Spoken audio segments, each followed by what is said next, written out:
Hello दोस्तों, कैसे हैं आप सभी। सीक्रेट घर जमाई में आपका स्वागत है। दोस्तों, आप लोग आजकल बिल्कुल लाइक और कहानी को शेयर नहीं करते, तो यार ऐसा मत किया करो। कहानी बड़ी अच्छी है और आप लोगों को पसंद भी आ रही है, तो जल्दी से इसको शेयर कर दो और एक प्यारा सा कमेंट करके हमें ज़रूर बताओ कि कहानी कैसी लग रही है। दोस्तों, आज हम सुनने जा रहे हैं एपिसोड नंबर 131। चलिए शुरू करते हैं कहानी। सातों की तीन पूंछ वाली लोमड़ी टोटम छाया अपने लक्ष्य के पास पहुंची, तो शैडो किंग टोटम ने अचानक अपना मुंह खोल लिया और एक ही बार में तीन पूंछ वाली लोमड़ी टोटम प्रत्येक को अपने शरीर में निगल लिया। एंशियंट शैडो किंग टोटम सबसे पावरफुल भक्षम टोटम था। तीन पूंछ वाली लोमड़ी टोटम की भक्षण क्षमता उसके सामने कुछ भी नहीं थी। उसे केवल खाया जा सकता था। सातों की जागृत ब्लड लाइन टोटम की छाया निगल सी गई, तो उसने गंभीर चोट लगी और उसके मुंह से खून की धार फूट पड़ी। उसका चेहरा पीला पड़ गया। उसका आकर्षक भाव भी गायब हो गया था। सातों ने हैरान होकर कहा, ये कैसे संभव है कि तुम मेरी तीन पूंछ वाली लोमड़ी टोटम को खा से खा सकते हो। उसकी आंखों से सारा कॉन्फिडेंस और अहंकार गायब हो गया था। उसकी जगह घबराहट और अविश्वास ने ले ली। उसने जापान में कई लोगों की टोटम को निगला था और इसलिए वो इतनी कम उम्र में ही ग्रैंड मास्टर किंगडम के फर्स्ट स्टेज पर पहुंच गई थी। उसने कभी नहीं सोचा था कि उसकी अपनी ब्लड लाइन टोटम को समर निगल जाएगा। तभी समर ने मुस्कुराते हुए हल्के से कहा, सातो, निंजा परिवार की यंग मिस्ट्रेस, जैसा कि मैंने पहले कहा था, मैं आज तुम्हें अपना सेवक बनाऊंगा। बस मैं वही करने जा रहा हूं। उसकी आवाज में अहंकार और घमंड का एक निशान था। सातो ने उसकी बात सुनकर उसको घूरते हुए कहा, समर, मैं निंजा परिवार की यंग मिस्ट्रेस हूं, जापान की चार बेस्ट ब्यूटीज में से एक। मैं कभी भी आपकी एक इंडियन आदमी की नौकर तो बिल्कुल नहीं बनूंगी। उसकी बात सुनते ही समर ने एक छोटा चमड़े का कोड़ा निकाला और उसके शरीर पर बुरी तरह से मारा। उसके शरीर पर लाल निशान पड़ गए, क्योंकि वो गंभीर रूप से घायल हो गई थी जब उसके तीन पूंछ वाले लोमड़ी टोटम को खा लिया गया था। इसलिए वो मार सहने के अलावा कुछ भी नहीं कर सकती थी। अपने शरीर पर पड़े घाव को देखते हुए सातों की सफेद त्वचा शर्म, अपमान, क्रोध और अन्य सभी प्रकार की जटिल भावनाओं से लाल हो गई। निंजा परिवार की यंग मिस्ट्रेस होने के नाते सभी उसे प्रिंसेस मानते थे।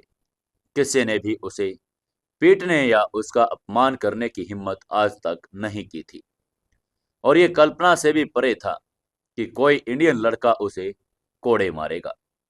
सातों ने गुस्से में चिल्लाते हुए कहा, बेवकूफ, तुमने मुझे मारने की हिम्मत की। मैं तुम्हें आसानी से बिल्कुल नहीं छोड़ूंगी। देखना, तुम्हारा हश्र बिल्कुल खराब होगा। योशिको का चेहरा पीला पड़ गया था। उसके आंखों में खतरनाक किलिंग इंटेंट भी चमक रहा था। वो समर से इतनी नफरत करती थी कि वो उसे जैसे वहीं पर मार डालना चाहती थी। छोटा सा काले चमड़ा का कोड़ा समर के हाथ में काले सांप की तरह नाच रहा था।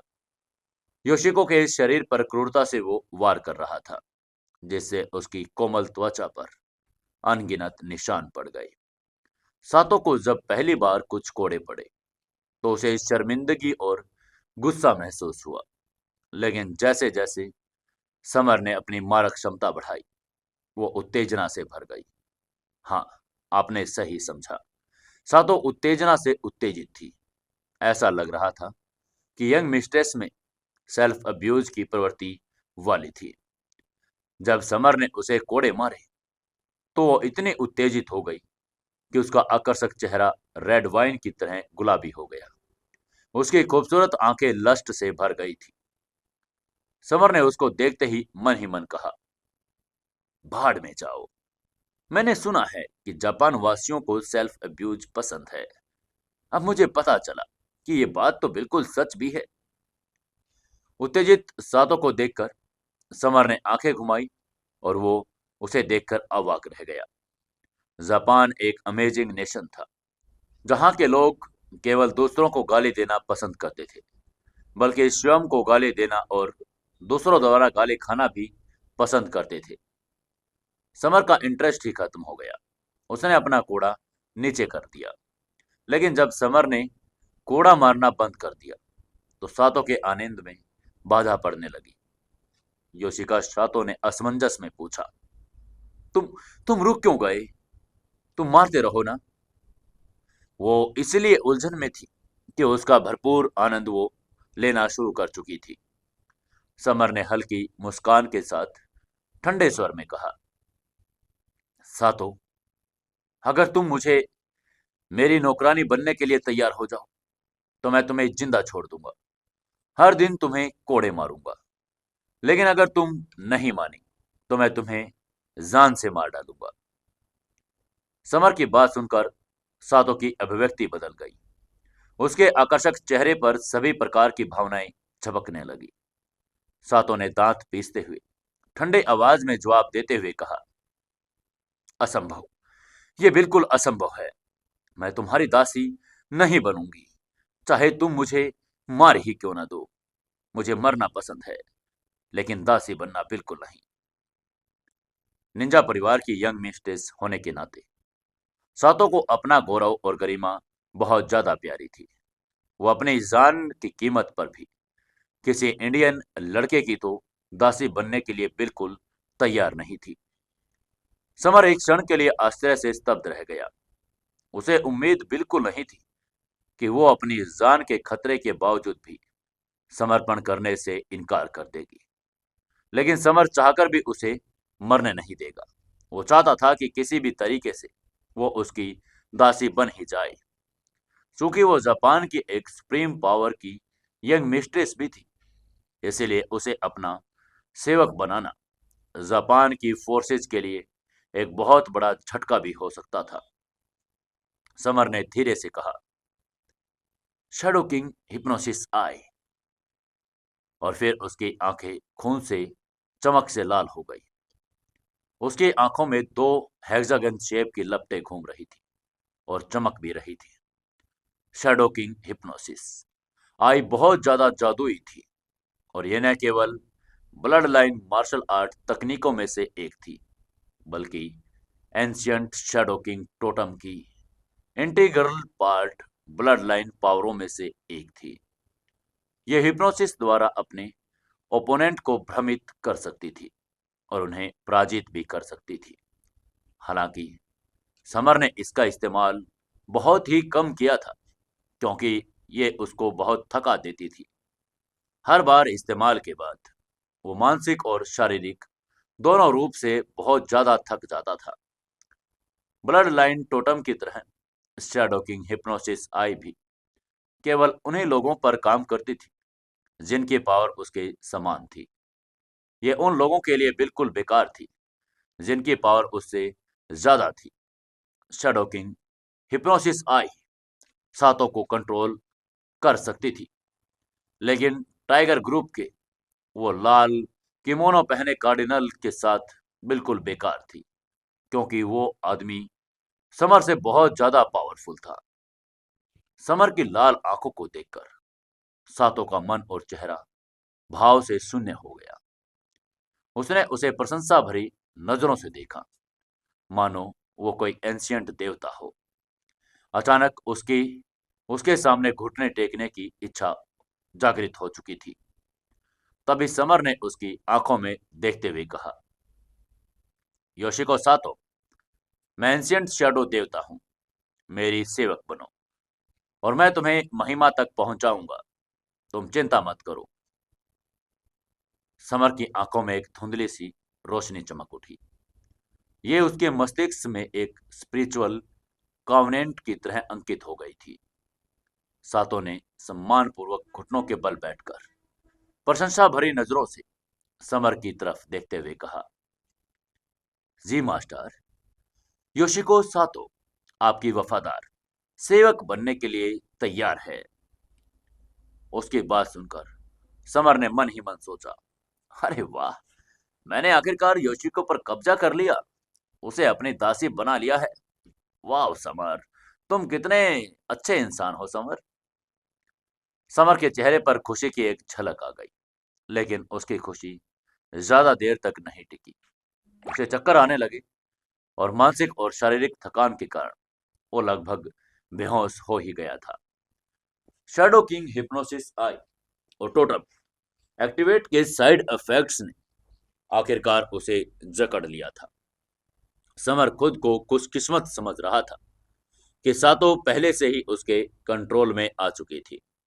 अपनी वर्तमान स्थिति में वो इतना कमजोर था कि कोई साधारण व्यक्ति भी उसे अब आसानी से मार सकता था।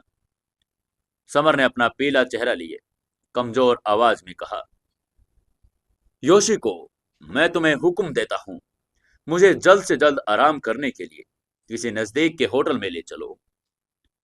योशिको ने सम्मानपूर्वक जवाब देते हुए कहा, जी मास्टर। समर को अपनी बाहों को सहारा देते हुए वो उसके पास के एक होटल में लेकर चली गई। जब वो लोग होटल में दाखिल हुए तो सिक्योरिटी गार्ड और रिसेप्शनिस्ट दोनों के दोनों सातों की सुंदरता देखकर दंग रह गई, क्योंकि उन्होंने उससे ज्यादा खूबसूरत और अट्रैक्टिव लड़की कभी नहीं देखी थी। तभी गार्ड ने ईर्ष्या और जलन भरी आंखों से समर की तरफ देखकर बदबुदाया, वो आदमी कौन है जो इतनी खूबसूरत लड़की के साथ होटल रूम में जा रहा है? वो उस पर मोहित हो गई थी। समर ने गार्ड की बातें तो जरूर सुन ली थी। अगर वो थका हुआ ना होता तो गार्ड को तुरंत थप्पड़ मार देता, लेकिन इस समय उसके पास उसे इग्नोर करने के अलावा कोई चारा नहीं था। तभी सातों ने चेक इन समाप्त किया और उन्हें दिए गए कमरे की तरफ जाने के लिए तैयार हो गई तो एक काले कपड़े वाले आदमी ने उन्हें रोकते हुए पूछा, मिस ब्यूटी, इन जेंटलमैन को क्या हो गया है? मध्यम कद वाले काले कपड़ों वाले आदमी इंडियन नहीं थे, बल्कि वो लोग रूस से थे। उसकी घनी दाढ़ी और ऊंची नाक थी और उसी एक्सेंट में हिंदी लैंग्वेज बोल रहा था। सातों ने हल्के से मुस्कुराते हुए कहा, एक तरफ हट जाओ, हमें रूम में जाकर आराम करना है। काले कपड़े वाले व्यक्ति ने हल्के से फिर पूछा, ब्यूटी, तुमने मुझे यह नहीं बताया कि इस जेंटलमैन को क्या प्रॉब्लम है और उन्हें चलने के लिए तुम्हारी मदद की आवश्यकता क्यों है? उसकी आवाज में दुर्भावपूर्ण किलिंग इंटेंट आ रहा था। सातों ने काले कपड़े वाले आदमी को ठंडे भाव से देखते हुए कहा, अभी के अभी एक तरफ हट जाओ, मैं अपने रूम में जाना चाहती हूँ। उसकी आंखों में ठंडक भरी चमक थी। फर्स्ट स्टेज की ग्रैंड मास्टर योशिको सातो, उस आदमी की आभा से पता चला कि वो आदमी कोई साधारण इंसान नहीं था। उसमें जबरदस्त ताकत थी। वो हर तरफ से किलिंग इंटेंट रखता था। अगर ये कोई और समय होता तो सातो अपनी तलवार के वार से उस आदमी को मार देती, लेकिन वो समर के साथ लड़ाई में खुद भी घायल हो चुकी थी और अपनी ताकत का इस्तेमाल करने में वो खुद भी असमर्थ थी। ये एक तनावपूर्ण क्षण था। किसी भी क्षण अब फाइट शुरू होने ही वाली थी। इस समय जब एक रिसेप्शनिस्ट वहां आया, काले कपड़े वाले आदमी से उसने पूछा, जेंटलमैन, क्या आप प्लीज मुझे अपना कमरा नंबर बता सकते हैं? काले कपड़े वाले आदमी ने तभी अपनी भौहें चढ़ाई। उसकी आंखों में एक ठंडी सी चमक थी। उसने रिसेप्शनिस्ट की तरफ देखा और जाने के लिए मुड़ गया। मुड़ने से पहले उसने समर पर एक ठंडी नजर डाली। उसकी आंखों में एक खतरनाक किलिंग इंटेंट था। समर ने तुरंत बड़बड़ाते हुए कहा, योशिको, मुझे कमरे तक पहुंचाओ, जल्दी जल्दी करो। उसने उस आदमी के खतरनाक किलिंग इंटेंट को महसूस कर लिया था। रूस के किलर्स कैंप के कोच से भी उससे पहले यही इंटेंट महसूस हुआ था। समर समझ गया था कि वह आदमी जरूर रूस से आया था और बहुत ज्यादा पावरफुल था। काले कपड़ों वाले आदमी ने कोई कदम नहीं उठाया, क्योंकि उसे समर की हालात का अंदाजा नहीं था। योशिको सातो की मौजूदगी में उसे हिचकिचाने पर मजबूर कर दिया गया था। इन दो वजहों से और रिसेप्शनिस्ट के अचानक आ जाने से वो हमला करने से रुक गया था। समर भी जानता था कि उसे जल्दी से अपनी ताकत को वापस लेकर आना ही होगा, क्योंकि अगर काले कपड़े वाला आदमी उसके पास वापस आ गया तो वो खतरे में पड़ जाएगा। योशिका, उसको जल्दी से तुरंत कमरे की तरफ ले गई।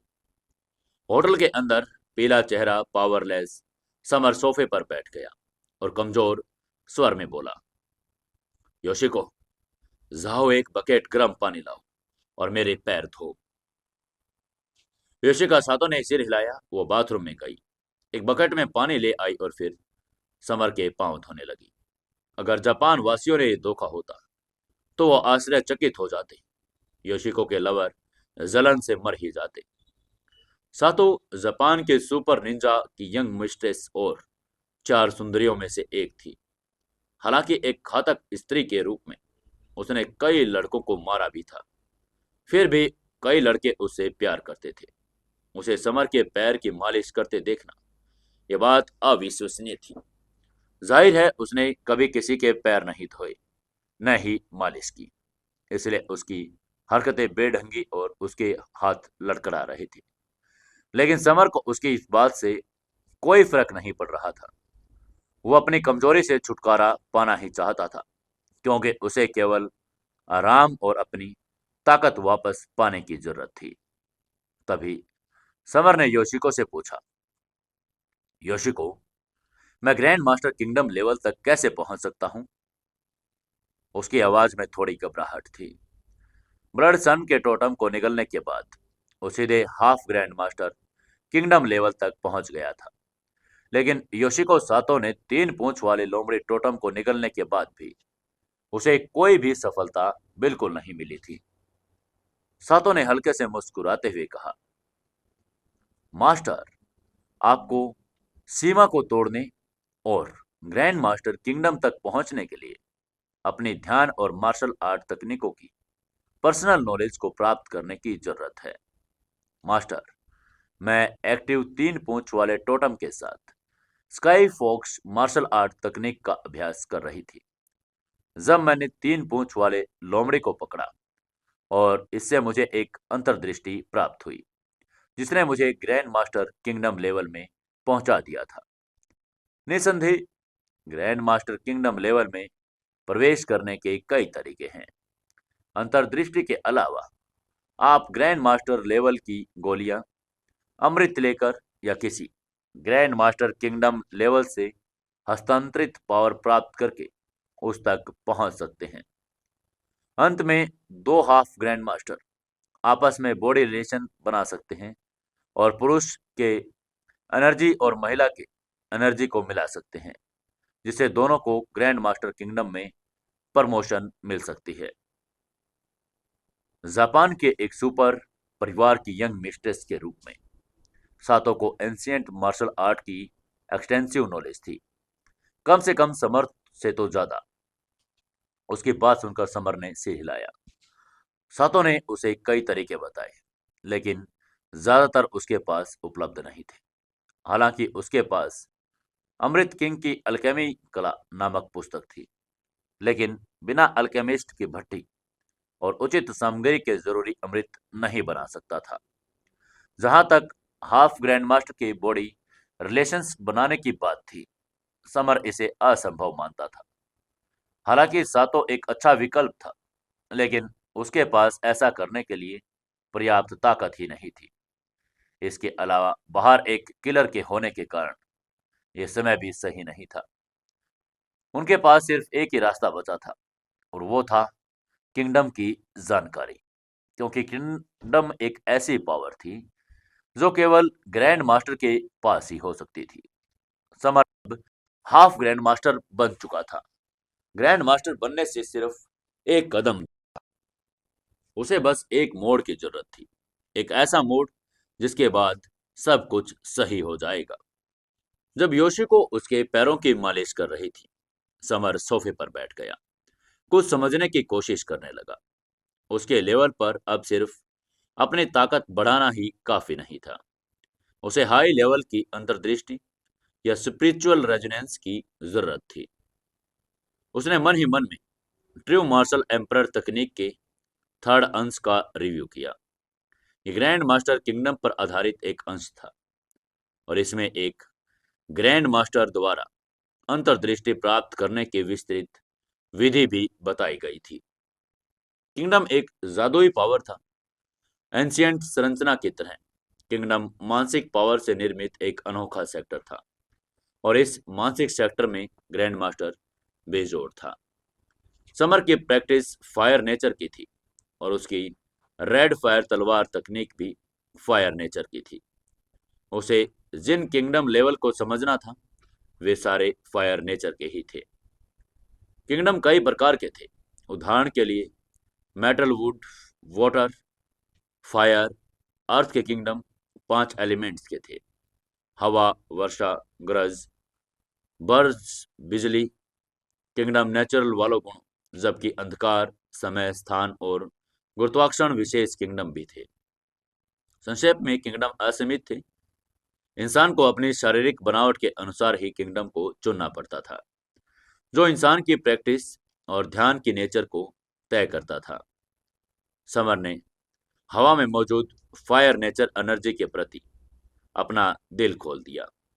एनर्जी के इंटरनल फ्लो द्वारा उसने अपने शरीर में मौजूद फायर नेचर एनर्जी और हवा में मौजूद फायर नेचर एनर्जी को एक साथ जोड़ दिया, उन्हें आपस में संवाद करने के लिए प्रेरित किया। लाइफ एनर्जी का अपना एक अनोखा नेचर था, इसलिए उसमें भावनाएं थी और न्यूमेरस पार्टिकल्स के रूप में हवा में विचरण करती आत्माओं की तरह थी। बस आपको उनसे संपर्क करने की ही जरूरत थी। समर पर रेड फायर तलवार गुनगुना रही थी, जो उस उत्तेजना का परिणाम था जो समर के फायर नेचर वाले एनर्जी के कांटेक्ट में आने पर उसे मिली हुई थी। यह एक फायर नेचर तलवार थी, और इसमें एक फायर नेचर वाला मेटेरियल था। समर ने रेड फायर तलवार निकाली और उस पर 4 ज्वालाओं के पैटर्न देखे। मूल रूप से उसमें सिर्फ एक फायर पैटर्न था, लेकिन समर द्वारा 3 तलवार तकनीकों का इस्तेमाल करने के बाद उसमें ये 3 फायर पैटर्न भी दिखाई दे रहे थे। अब समर ने जो अंतर्दृष्टि प्राप्त की थी, उसके साथ रेड फायर तलवार पर चौथी ज्वाला प्रकट हुई। खुले और स्पष्ट मन के साथ समर ने एक जादुई किंगडम में प्रवेश किया, जहां अदृश्य फायर नेचर वाला इंपोर्टेंट सार उसके चारों तरफ घूम रहा था, जिससे एक जादुई किंगडम का निर्माण हो रहा था। पसीना बहता रहा, उसके कपड़े भीग गए, जिससे उसकी आकर्षक गोरी त्वचा दिखने लगी। हाँ, ये एक किंगडम था, और खास तौर पर फायर नेचर वाला किंगडम।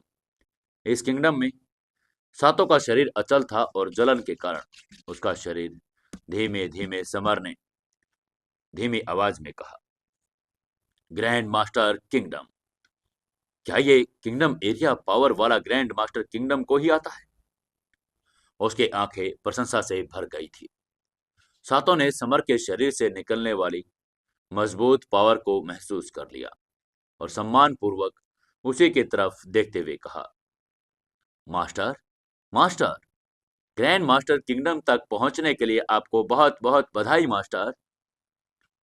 उसका मास्टर एक दानव था, और एक अत्यंत प्रतिभाशाली व्यक्ति। उसने ध्यान और अंतर्दृष्टि प्राप्त करने में थोड़ा समय लगाकर ही एक किंगडम तकनीक में महारत हासिल कर ली थी। समर को लगा कि उसका पूरा शरीर अब ताकत से भरा हुआ है, और उसका अनुमान कि उसी की फोर्स कम से कम अब 10,000 किलोग्राम तक पहुंच गई होगी। वो अपनी इस पावरफुल ताकत से खुद बहुत खुश था। उसने अपनी तलवार निकाली और तुरंत हवा में वार किया, जिससे वहां लाल पूर्णिमा का चांद बन गया। समर ने खुशी से हंसते हुए कहा, मैंने red fire silver moon fourth red fire तलवार तकनीक में महारत हासिल कर ली है। रेड फायर तलवार की पावर की अंतर्दृष्टि प्राप्त करके वो ग्रैंड मास्टर किंगडम लेवल में पहुंच गया था, और बदले में फर्स्ट तकनीक का सार भी समझ गया था। समर अब ग्रैंड मास्टर किंगडम में प्रवेश कर चुका था। वो एक किंगडम पर कंट्रोल कर सकता था, और तलवारबाजी की एक मजबूत तकनीक सीख चुका था। इस प्रकार वो बहुत पावरफुल हो गया था। अगर समर का सामना सातों के समान लेवल के किसी पावरफुल फाइटर से होता, तो अब वो निश्चित रूप से तलवार के एक ही वार से उस फाइटर को मार सकता था। समर ने अपनी ताकत बहाल करते हुए कहा, योशिको, चलो चलें। इसके बाद वो सातों के साथ होटल से बाहर चला गया। वो अभी कुछ ही दूर पर चले थे कि एक काले कपड़े वाले आदमी ने फिर से उनका रास्ता रोक लिया। काले कपड़े वाला आदमी ठंडे स्वर में बोला, शैडो किंग, तुमने डुलुथ को मार डाला, इसलिए आज तुम्हारी मौत का दिन है। उसकी आवाज में खतरनाक किलिंग इंटेंट था। उसकी बात सुनकर समर ने हल्के से मुस्कुराते हुए कहा, ओह, डुलुथ तो बहुत मूर्ख था, वो मुझे हरा नहीं पाया, और तुम तो मुझे बिल्कुल हरा भी नहीं पाओगे। अगर तुम्हें अपनी जान प्यारी है तो यहां से चले जाओ, वरना मैं तुम्हें तलवार के एक ही वार में मार डालूंगा। उसकी बात सुनकर काले कपड़े वाले आदमी ने हंसते हुए कहा, शैडो किंग, तुम बहुत घमंडी हो। हम किलिंग गॉड लीग के लोग एंशियंट मार्शल आर्ट दुनिया में किलर्स में से सबसे आगे हैं। डुलुथ हमारे बीच सबसे ताकतवर तो नहीं था। मैं ग्रैंड मास्टर किंगडम के फर्स्ट स्टेज का किलर हूं, और तुम्हें मारने में मुझे पसीना भी नहीं आएगा। उसका चेहरा घमंड से भरा हुआ था। उसकी बात सुनते ही सातों के चेहरे पर एक अलग ही भाव आ गया। उसकी आंखों में एक अजीब सा आश्चर्य उभर आया था। जापान के निंजा परिवार की यंग मिस्ट्रेस होने के नाते वो स्वाभाविक रूप से एंशियंट मार्शल आर्ट वर्ल्ड के किलर ऑर्गेनाइजेशंस के बारे में अच्छे से जानती थी। किलिंग गॉड लीग उन लोगों की एक ऑर्गेनाइजेशन थी जो दावा करते थे कि वो दिव्य देवताओं को भी मार सकते थे। इसकी शुरुआत रूस से हुई थी, और अब यह टाइगर, ड्रैगन और पैंथर ग्रुप्स तक फैल चुका था। एंशियंट मार्शल आर्ट वर्ल्ड में यह जापान के निंजा परिवार से कम पावरफुल बिल्कुल नहीं था। सातों ने धीमी आवाज में समर को अलर्ट करते हुए कहा, मास्टर, ये किलिंग गॉड लीग बहुत पावरफुल है, आपको सावधान रहना होगा। उसके चेहरे पर अपने मास्टर को लेकर अब चिंता के भाव थे। समर ने हाथ हिलाया और कहा, मुझे परवाह नहीं, अगर वो मुझसे लड़ना चाहता है तो आज वो मारा जाएगा। समर, उसका चेहरा अहंकार से भरा हुआ था। उस किलर ने क्रूरता से समर की तरफ देखते हुए कहा, शैडो किंग, चूंकि तुमने मौत मांगी है, इसीलिए मैं तुम्हारी इच्छा पूरी करूंगा। उस आदमी ने एक पावरफुल अपीयरेंस का उत्सर्जन किया। उसने घातक जहर से लिपटा एक काला खंजर निकाल लिया और क्रूरता से समर पर वार कर दिया। इस वार से हवा प्रवाह उत्पन्न हुआ, जमीन में दरारें पड़ गई, मलबा हवा में उड़ने लगा, जिससे एक ग्रैंड मास्टर की विध्वंसक पावर का प्रदर्शन हुआ। उस किलर से एक किंगडम की एनर्जी मुक्त हुई, जो समर को अपने में समाहित कर उसे मारना चाहती थी। लेकिन वो ये नहीं जानता था कि समर अब अपने किंगडम का एक ग्रैंड मास्टर बन चुका था। समर ने अपनी मानसिक पावर का इस्तेमाल किया और अपने फायर नेचर एनर्जी वाले किंगडम पर हमला किया, जो उसके ओपोनेंट के किंगडम से टकरा गया। इस टक्कर से हवा हिल गई, हवा में एक काला भंवर बन गया। किंगडम वर्सेस किंगडम, दो पावरफुल ताकतें एक दूसरे को बेअसर कर रही थी। Red fire silver moon, summer ने धीमी आवाज में चिल्लाकर अपनी नई सीखी हुई तलवार की तकनीक का इस्तेमाल किया। वो चौथी रेड फायर तलवार की तकनीक अब वो अपनी वर्तमान पावर की प्रैक्टिस करना चाहता था। उसकी तलवार से एक ज्वलंत रेड चांदनी निकली, जिससे पावरफुल फायर नेचर एनर्जी और अकल्पनीय विनाशकारी पावर निकली। तभी कटाक की तेज आवाज निकली। उस किलर का खंजर समर की तलवार से, या यूं कहें कि जलते हुए रेड चांद से टकराते ही टूट गया। उसका खंजर पिघलने लगा। किलर ने आश्चर्य से चीख कर कहा, तुम तुम एक ग्रैंड मास्टर हो? उसकी आवाज भय से भर गई थी। समर को मारने के इरादे से इंडिया आने से पहले किलिंग गॉड लीग के इस किलर ने उस पर शोध किया। मिशन पर निकलने से पहले उसे रिपोर्ट मिली कि समर एक बेजोड़ हाफ ग्रैंड मास्टर है। अगर उसे पता होता कि समर एक ग्रैंड मास्टर है तो उसे आकर मारने की हिम्मत कभी नहीं करता। समर ने उसकी बात सुनकर हाँ में सिर हिलाते हुए कहा, हाँ तुम सही हो, अब मैं तुम्हें नरक में भेजूंगा। समर की तलवार बिजली की तरह चमकी और अगले ही पल उसने काले कपड़े वाले आदमी का सिर काट दिया। खून की धार के साथ उसका तुरंत सिर उड़ गया। सिर पर लगी आंखें अभी भी खुली हुई थी, भय और विस्मय से भरी हुई थी। वो मरते वक्त एक ही बात सोच रहा था, एक बेजोड़ हाफ ग्रैंड मास्टर इतना पावरफुल कैसे हो सकता है। समर की ताकत देखकर सातों ने उसकी तारीफ करते हुए कहा, मास्टर आप तो बहुत पावरफुल हैं। आपने अपनी तलवार एक ही वार से फर्स्ट स्टेज के ग्रैंड मास्टर को मार डाला। उसकी आंखें प्रशंसा से भरी हुई थी। उस किलर को मारने के बाद समर ने उसकी तलाशी ली, लेकिन उसको कुछ भी नहीं मिला। समर ने नफरत से उस लाश को देखते हुए कहा, ओह, ये किलिंग गॉड ली का हत्यारा वाकई में बहुत गरीब था। उसके पास मार्शल तकनीकों का कोई किताब भी नहीं। अगर काले कपड़े वाला आदमी उसकी बात सुन पाता तो वो शायद गुस्से में उछल पड़ता। दरअसल समर इस बारे में गलत था। काले कपड़े पहने उस आदमी ने पहले ही किलिंग गॉड लेक की सारी किलर्स तकनीकें सीख ली थी। इसीलिए उसने अपने पास मार्शल आर्ट तकनीकों पर कोई किताब नहीं रखी। उसके पास ढेरों खजाने थे, लेकिन वह सब रूस में छुपाए हुए थे। वो खंजर भी सिर्फ समर को मारकर उसका हथियार हासिल करने के इरादे से लेकर आया था। बदकिस्मती से उसे न सिर्फ समर का हथियार मिला, बल्कि खुद भी मारा गया। इसके बाद समर ने सातों की तरफ देखते हुए कहा, चलो हॉस्पिटल चलते हैं। उसके बाद उसने उस किलर की बॉडी पर एक नजर डाले बिना ही सातों को लेकर आयुर्वेदिक हॉस्पिटल चला गया। जब वो हॉस्पिटल में पहुंचा तो अलिश्का कमरे के एंट्री गेट पर खड़ी हो गई। उसने उसका रास्ता रोक लिया। समर को देखकर अलिश्का बड़े गुस्से से भर गई थी। उसके मन में उसके प्रति थोड़ी अच्छी धारणा बन गई थी, लेकिन कल के मेडिकल कॉम्पिटिशन्स में जब पायल के साथ वो चला गया तो वह अच्छी धारणा भी गायब हो गई। लाइव टीवी प्रसारण की घटना से अनजान समर ने भौहें चढ़ाते हुए पूछा, सासू माँ, आप मेरा रास्ता क्यों रोक रही हैं? अलिस्का ने नाक भौं सिकोड़ते हुए कहा, कियारा ने टीवी पर देखा कि तुम पायल के साथ कंपटीशन हॉल से बाहर निकल गए। अगर तुम्हारे अंदर जाने पर वो फिर से दुख से भर गई, बेहोश हो गई तो क्या होगा? उसकी बात सुनकर समर के बहाव बदल गए। वो खुद से बहुत नाराज था, क्योंकि उसने अपना सारा ध्यान सिद्धार्थ मल्होत्रा के साथ मुकाबले पर लगा दिया।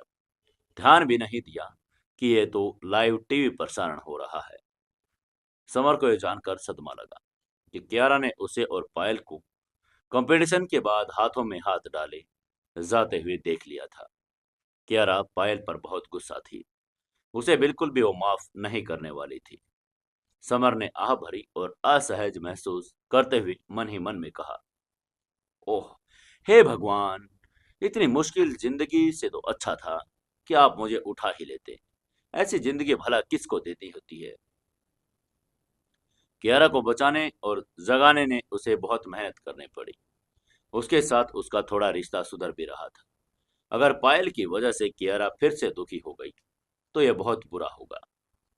समर ने नाराज होते हुए अलिश्का की तरफ देखते हुए कहा, ठीक है सासू माँ, मैं कमरे में नहीं जाऊंगा, लेकिन ये सातो है, कियारा की नई बॉडीगार्ड। अब ये यहीं पर रहेगी।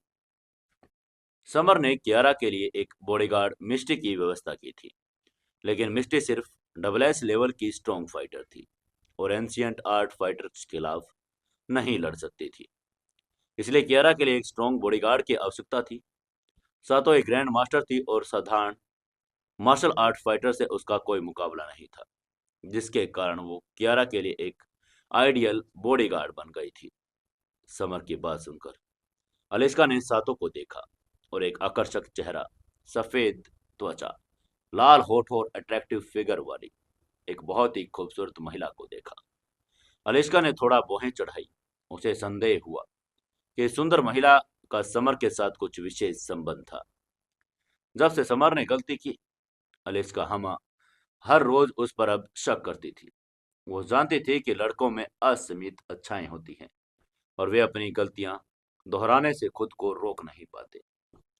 अलिस्का के हाव भाव को देखकर समर समझ गया कि अब वो उस पर शक कर रही है। उसको अलिस्का की स्थिति समझने में काफी समय लगा। तब जाकर वो आखिरकार सातो को कियारा की सिक्योरिटी में रहने देने के लिए राजी हुई। समर सब कुछ सेट करने के बाद हॉस्पिटल से बाहर चला गया।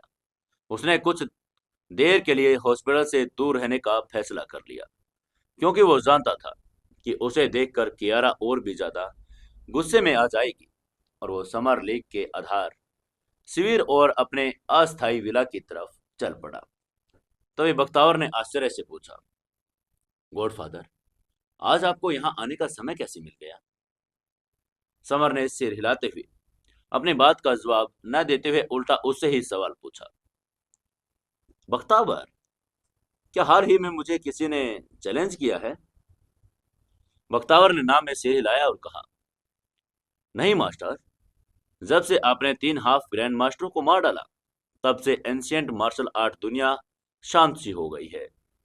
उसकी बात सुनकर समर ने धीरे से कहा, शांत सतह के नीचे तूफान हमेशा पनपता है। जल्द ही एक तूफान आने वाला है, सावधान रहना।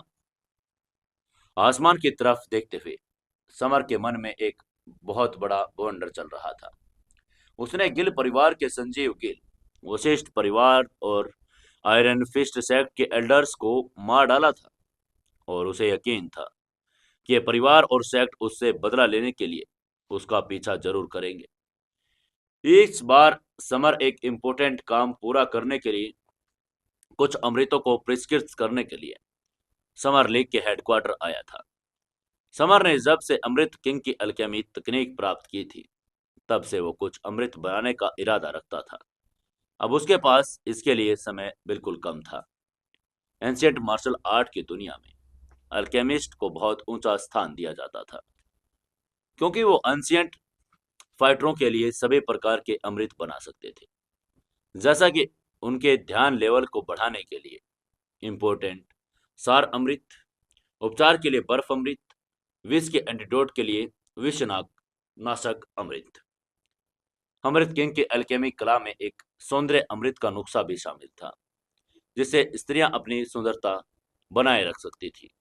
इस अमृत के लिए उसे दुर्लभ मेडिकल सप्लाईज का मूल्यांकन किया, जिन्हें खोजना उसके लिए बहुत कठिन था। अमृत बनाने का उसका उद्देश्य केवल अपनी पावर हुई बढ़ाना नहीं था, बल्कि वो कुछ एंशियंट मार्शल आर्ट पावरों को अपने अमृत से रिश्वत देकर उनके लिए अपने लिए काम भी करवाना चाहता था। क्योंकि वह एल्केमी तकनीक की शुरुआत कर रहा था, इसलिए उसने नॉर्मल अमृतों से शुरुआत की। कुछ एक्सपीरियंस प्राप्त करने के बाद वो अधिक और हाई लेवल की अमृतों की तरफ बढ़ेगा। उसने बख्तावर को किसी को भी अंदर न आने का ऑर्डर दिया और खुद समर लीग के एक विला में चला गया। उसने अमृत किंग की अल्केमी तकनीक पुस्तक निकाली और अल्केमी सिद्धांतों को स्टडी करना शुरू कर दिया। अमृत वे उपभोग्य वस्तुएं थी जिनमें संचित एनर्जी थी। उदाहरण के लिए लाइफ एनर्जी अमृत को ही ले ले। इसमें बड़ी मात्रा में लाइफ एनर्जी और कुछ निश्चित एनर्जी थी। उत्पादन प्रोसेस में इंपोर्टेंट सार युक्त मेडिकल सप्लाईज की आवश्यकता होती है। अल्केमी तकनीक में पहला कदम ठोस सिद्धांतों में निपुणता हासिल करना था, जिसके बिना अल्केमिस्ट मेडिकल सप्लाईज और अमृत भट्टियों को नहीं पहचान सकते। अमृत बनाने की तो बात ही छोड़ दीजिए। अल्केमी रूल्स की स्टडी करने के बाद सबसे इम्पोर्टेंट स्टेज थी प्रैक्टिस, और ये दोनों स्टेज इम्पोर्टेंट थी। इनमें से किसी एक के बिना अल्केमिस्ट कुछ भी हासिल नहीं कर पाएगा। समर को पूरी किताब पढ़ने और याद करने में एक रात लग गई। उसे यकीन था कि मौजूद सारा ज्ञान एक दिन में आ जाएगा। दूसरे दिन समर विला के बाहर निकला। उसने पारुल को अमृत भट्टे के बारे में फोन किया। पारुल ने उसे बताया कि जो लोग अल्केमिस्ट नहीं थे, उनके लिए अमृत भट्टियां कम उपलब्ध हैं। हालांकि उसने समर को बताया कि वहां एक एंशियंट मार्शल आर्ट मेला लगा था, जहां एंशियंट मार्शल आर्ट फाइटर्स अपनी कीमती वस्तुओं का बिजनेस करते थे। कहा जाता था कि ग्रैंड मास्टर ने एक अमृत भट्टी खरीदी थी और उसे मेले में बेचना चाहता था। ये जानकारी मिलते ही समर तुरंत मुंबई की तरफ रवाना हो गया। समर ने अमृत किंग की कब्र में एक अमृत भट्टी भी देखी थी, लेकिन वो इतनी भारी थी कि उसे बाहर निकालना उसके लिए संभव बिल्कुल नहीं था। इसके अलावा अब वो बंद थी और उसके अंदर नहीं जा सकता था।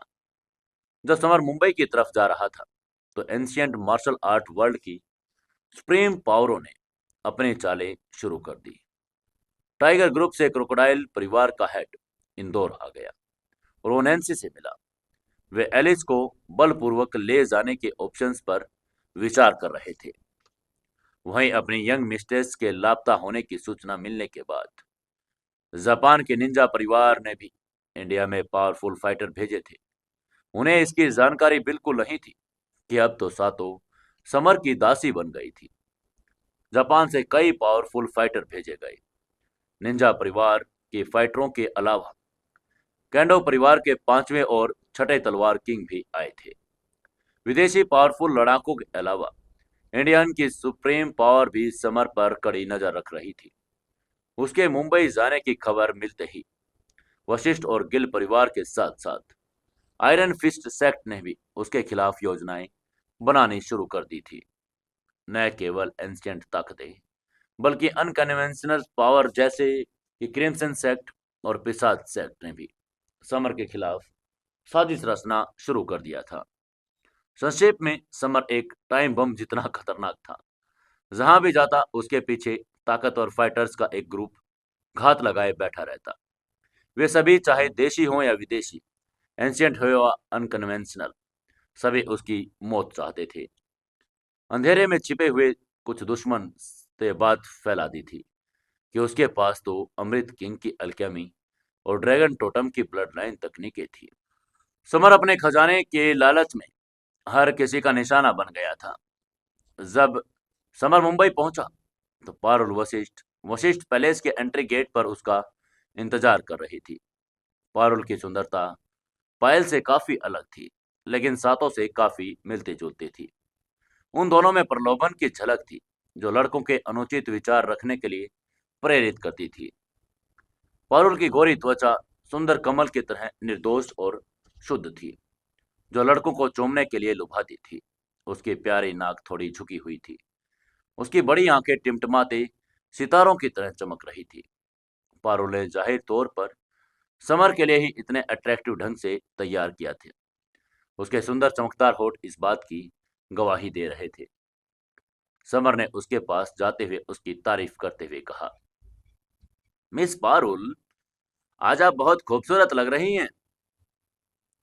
समर की आंखें चमक उठी। उसकी आवाज में आश्चर्य था। पारुल समर पर आकर्षक नजर डालते हुए बोला, समर, तुम बहुत स्वीट बातें करते हो। वो उसकी तारीफ से खुश थी और इसके बाद पारुल ने मुस्कुराते हुए आगे कहा, शैडो किंग, चलो अंदर चलते हैं, मेरे पापा तुमसे मिलना चाहते हैं। उसकी बात सुनकर समर ने भौहें चढ़ाई और उसे बहुत अजीब लगा। पारुल के पिता वशिष्ठ परिवार के लीडर थे, जो मुंबई के 4 प्राचीन मार्शल आर्ट परिवारों में से एक था।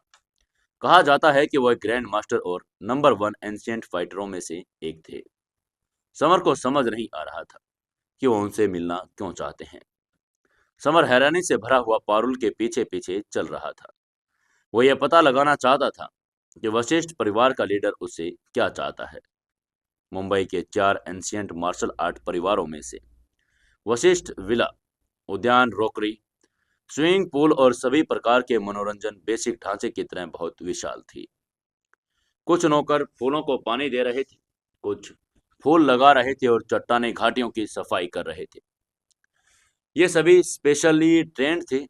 दूर मार्शल आर्ट एरेना में परिवार के कुछ मेंबर्स मार्शल आर्ट की प्रैक्टिस कर रहे थे। वे परिवार के अधिक प्रतिभाशाली मेंबर थे और उन पर ध्यान दिया जा रहा था। उनमें से कुछ ने समर को देखकर आंखों में डर लिए दूरी बना ली। अमृत किंग की कब्र में प्रवेश की योग्यता के लिए कैंडिडेट सिलेक्शंस की फाइट में समर से हराने के बाद उनके पावर का एहसास हुआ था। तभी पारुल ने उनकी तरफ इशारा करते हुए कहा, शैडो किंग, कई दिन बीत गए हैं, वे अभी भी आपसे डरते हैं। समर ने उसकी बात का जवाब कोई नहीं दिया, बस आगे से हल्का मुस्कुरा दिया। वशिष्ठ परिवार के लीडर और सीनियर एल्डर के अलावा कोई भी उसका ध्यान अपनी तरफ नहीं खींच सकता था। पारुल उसे कम से कम 500 वर्ग मीटर एरिया वाले लंबे लिविंग रूम में ले गई। लिविंग रूम में सोने की कुर्सियां, सोने के सोफे, यहाँ तक कि फर्श भी सोने से बना हुआ था। समर लिविंग रूम के सोने के सामान को देखकर अवाक रह गया। वो सोचने लगा कि वशिष्ठ परिवार को सोना बहुत ज्यादा पसंद था। लिविंग रूम में उनके सामने एक अधेड़ उम्र का आदमी बैठा था। 40 साल का वो अपने शरीर को अच्छी तरह देखभाल करने वाला। वो आदमी अपनी उम्र से 10 साल छोटा था। हैंडसम चेहरा, घनी काली भौहें और ऊंची नाक के साथ वो जवानी में बहुत आकर्षक रहा होगा। वो अधेड़ उम्र का आदमी कोई और नहीं बल्कि वशिष्ठ परिवार का लीडर दिगंबर वशिष्ठ था। कहा जाता था कि वो एक बहुत ही पावरफुल फाइटर था, जो अपनी मुट्ठी के वार से पहाड़ को उड़ा सकता था। समर की आंखें तेज हो गई। उसे दिगंबर वशिष्ठ की एक प्रबल शक्ति का आभास हुआ। उसने अनुमान लगा लिया कि यह पावर कम से कम किसी उन्नत लेवल के ग्रैंड मास्टर जितनी होगी। उसकी ताकत समर से 2 गुना ज्यादा थी। कोई आश्चर्य नहीं था कि वो मुंबई के 4 प्राचीन मार्शल आर्ट परिवारों में से एक का लीडर था। वशिष्ठ ने मुस्कुराते हुए खड़े होते हुए समर का अभिवादन किया और कहा, शैडो किंग, वशिष्ठ परिवार में आपका स्वागत है। दिगंबर वशिष्ठ को समर के बारे में पहली नजर में अच्छी जानकारी मिल गई थी। उसने अपने बेटे से अमृत किंग की कवर में जो कुछ हुआ उसके बारे में सुना था। वो जानता था कि समर न केवल एक बहुत ही पावरफुल फाइटर था, जो हाई लेवल के फाइटर से मुकाबला कर सकता था, बल्कि shadow king totem, dragon blood और यहाँ तक कि अमृत किंग की अल्केमी तकनीक का भी मास्टर था। हालांकि वशिष्ठ परिवार का हेड एक घमंडी आदमी था, लेकिन वो मजबूत फाइटर्स का सम्मान करता था और समर उनमें से एक था। तभी समर ने हल्के से मुस्कुराते हुए कहा, चीफ वशिष्ठ, आप मुझसे क्यों मिलना चाहते हैं? भले ही उसकी पारुल दोस्त थी, समर ने कभी भी वशिष्ठ परिवार के हेड दिगंबर वशिष्ठ को नहीं देखा था। वो जानता था कि मीटिंग के लिए एक उद्देश्य होना जरूरी है। तभी दिगंबर वशिष्ठ ने अपने उद्देश्य के बारे में बताते हुए कहा, शैडो किंग, मैं बात को गोल गोल नहीं घुमाऊंगा। मैं चाहता हूं कि तुम मुझे ग्रैंड मास्टर लेवल अमृत बना कर दो। उसकी बात सुनकर समर आश्चर्य से स्तब्ध रह गया, क्योंकि उसने उम्मीद नहीं की थी कि वो ग्रैंड मास्टर लेवल अमृत बनाने के लिए कहेगा। ग्रैंड मास्टर अमृत बनाना बहुत कठिन था, और एक और प्रॉब्लम रॉ मटेरियल की अनअवेलेबिलिटी थी।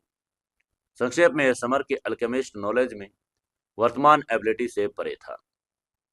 समर ने अपना सिर हिलाते हुए कहा, चीफ वशिष्ठ, सच्चाई ये है कि मेरे पास न तो अमृत है, न ही मेडिकल सप्लाईज। मैं अभी नॉर्मल लोअर हेवन लेवल की गोली या हाई हेवन लेवल की गोली भी नहीं बना सकता। उसकी बात सुनकर दिगंबर ने मुस्कुराते हुए कहा, शैडो किंग, मुझे यकीन है कि मेरी बेटी ने आपको मुंबई में लगने वाले एंशिएंट मार्शल आर्ट मेले के बारे में बताया होगा।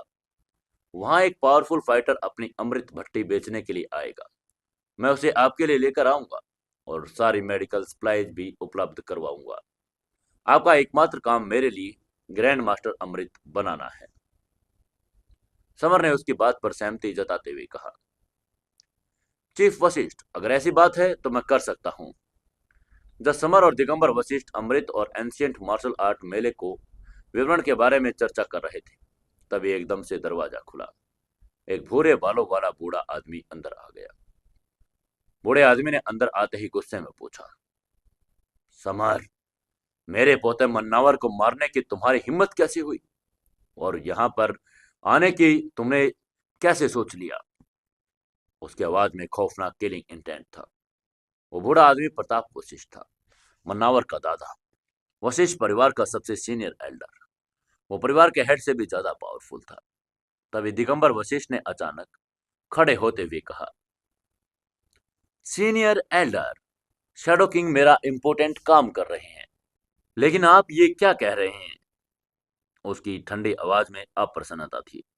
प्रताप वशिष्ठ ने एक ठंडी मुस्कान के साथ उदासीनता से कहा, दिगंबर, मुझे परवाह नहीं कि वो शैडो किंग है या नहीं। उसने मेरे पोते को मार डाला। उसके लिए उसे मरना होगा, और यही दुनिया का नियम है। खून के बदले खून। उसने परिवार हेड के कोई सम्मान नहीं दिया। मीटिंग रूम में झगड़े की आवाज सुनकर वशिष्ठ परिवार के बाकी मेंबर्स भी इकट्ठा हो गए। उन्होंने देखा कि मुखिया और सीनियर एल्डर किसी भारी व्यक्ति को लेकर बहस कर रहे हैं। उनकी आंखें बड़ी बड़ी हो गई। तभी उनमें से एक लड़के ने कहा, मैं इस युवक को जानता हूं। उसका नाम समर है। वो अपने यंग मिस्टर्स के साथ अमृत किंग की कवर पर गया था। उसके पास खड़े लड़के ने कहा, समझो उस समर का तो अंत हो गया, क्योंकि उसने सीनियर एल्डर को नाराज कर दिया, जो कि वशिष्ठ परिवार का सुपर स्ट्रॉन्ग फाइटर है। एक और लड़के ने समर की तरफ देखते हुए कहा, अरे मैंने सुना है कि सीनियर एल्डर के पोते मन्नावर को समर ने मार डाला था, इसलिए सीनियर एल्डर उससे बदला लेना चाहते हैं। जब वशिष्ठ परिवार के स्टूडेंट आपस में बातें कर रहे थे, तब उन्होंने समर पर व्यंग्यात्मक निगाहें डाली। यंग मिस्टेस पारुल के साथ उसके तनावपूर्ण संबंधों के कारण उनकी आंखों में जलन थी। लिविंग रूम में बैठे समर ने उनकी अटकलों के एक बात सुन ली, लेकिन वो चुप रहा। उसने गुस्से को पी लिया। सीनियर एल्डर प्रताप वशिष्ठ और वशिष्ठ परिवार के हेड दिगंबर वशिष्ठ के बीच हुए विवाद के बारे में समर इस बारे में बिल्कुल उदासीन था। उसके लिए सबसे जरूरी चीज थी एंशियंट मार्शल आर्ट मेले में जाकर अमृत भट्टी हासिल करना। उसके लिए हर चीज को त्यागना पड़ता। एक सीनियर एल्डर, चाहे वो कितना भी ताकतवर क्यों ना हो, उसकी नजरों में ओझल था। तभी प्रताप ने ठंडी आवाज में कहा, दिगंबर, मैं समर को मारने जा रहा हूं। तुम मुझे रोक क्यों रहे हो? दिगंबर ने भी नाराजगी भरी आंखों के साथ उसकी बात का जवाब देते हुए कहा, सीनियर एल्डर, समर मेरा मेहमान है, आप उसे मार नहीं सकते। तभी सीनियर ने कहा, दिगंबर, मुझे अपने पोते मन्नावर का बदला लेना है। मन्नावर का नाम सुनते ही दिगंबर ने गुस्से में कहा, सीनियर एल्डर प्रताप वशिष्ठ, चलो आज सीधी बात हो जाए। क्या आप नहीं जानते कि आपके पोते ने अमृत किंग के मकबरे पर क्या किया? वो मरने के लायक ही था। शापित मन्नावर ने पारुल के साथ जबरदस्ती करने की कोशिश की। अपने बेटे की कही बात याद करके दिगंबर का मन गुस्से से भर गया। अगर समर ने मन्नावर को नहीं मारा होता तो वो उसे मार देता।